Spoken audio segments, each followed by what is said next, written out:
क्रमांक 12 निम्न व्यवहारों के आधार पर लेखांकन समीकरण तैयार कीजिए। रोकड़ से व्यापार प्रारंभ किया, वेतन चुकाया, उपार्जित ब्याज, कमीशन अग्रिम प्राप्त। अभी आपको जो ऑडियो भेजा है उसमें से उपार्जित ब्याज और कमीशन अग्रिम प्राप्त यानी अनुपार्जित आय के बारे में बताया गया था। इसका इक्वेशन कैसे बनेगा ध्यान देंगे। अकाउंटिंग इक्वेशन लिखेंगे। पहला नंबर, रोकड़ से व्यापार शुरू किया, आप लिखेंगे बिजनेस स्टार्टेड विथ कैश। रोकड़ से व्यापार शुरू किया है, 80,000 रुपये रोकड़ है।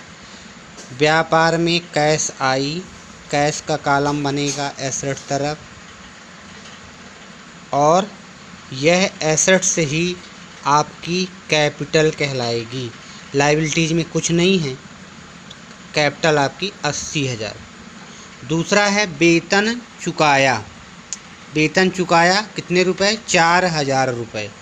तो जब वेतन चुकाया तो इसका ट्रांसैक्शन में क्या प्रभाव पड़ेगा? नंबर 2, वेतन चुकाया, सैलरी पेड।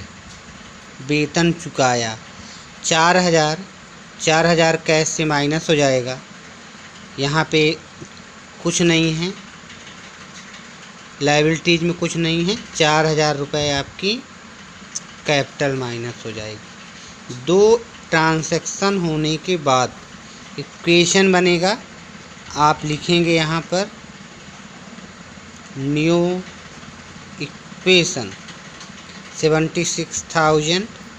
यहाँ पे कुछ भी नहीं है, लायबिलिटीज में कुछ नहीं है, प्लस 76,000।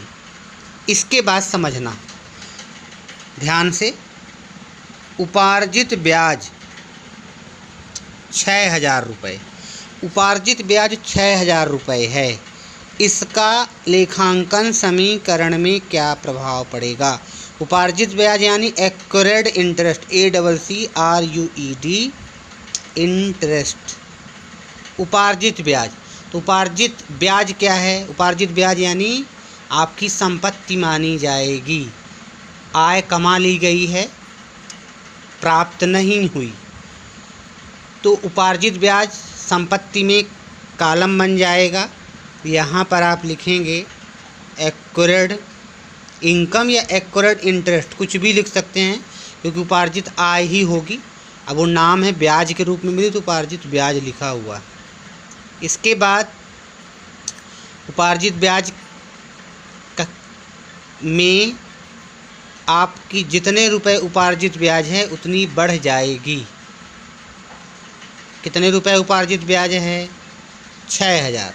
एक्यूरेड इंटरेस्ट में 6,000 का कॉलम, एक्यूरेड इंटरेस्ट में 6,000 रुपये बढ़ जाएंगे।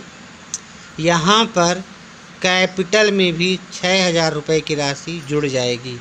अभी आपको समझाया गया था ऑडियो भेज करके, पूर्वदत्त, अदत्त, उपार्जित, अनुपार्जित का क्या प्रभाव पड़ेगा। अंतिम है कमीशन अग्रिम प्राप्त 8,000 रुपये। कमीशन अग्रिम प्राप्त को अनएक्यूरेड कमीशन बोलेंगे, अनएक्यूरेड इनकम बोलेंगे। यहाँ पे न्यू इक्वेशन लिखेंगे 76,000, एक्यूरेड इंटरेस्ट 6,000, और यहाँ पे 82,000। अंतिम इक्वेशन है नंबर 4, ट्रांसैक्शन है कमीशन अग्रिम प्राप्त। तो आप यहाँ पे लिखेंगे अनएक्यूरेड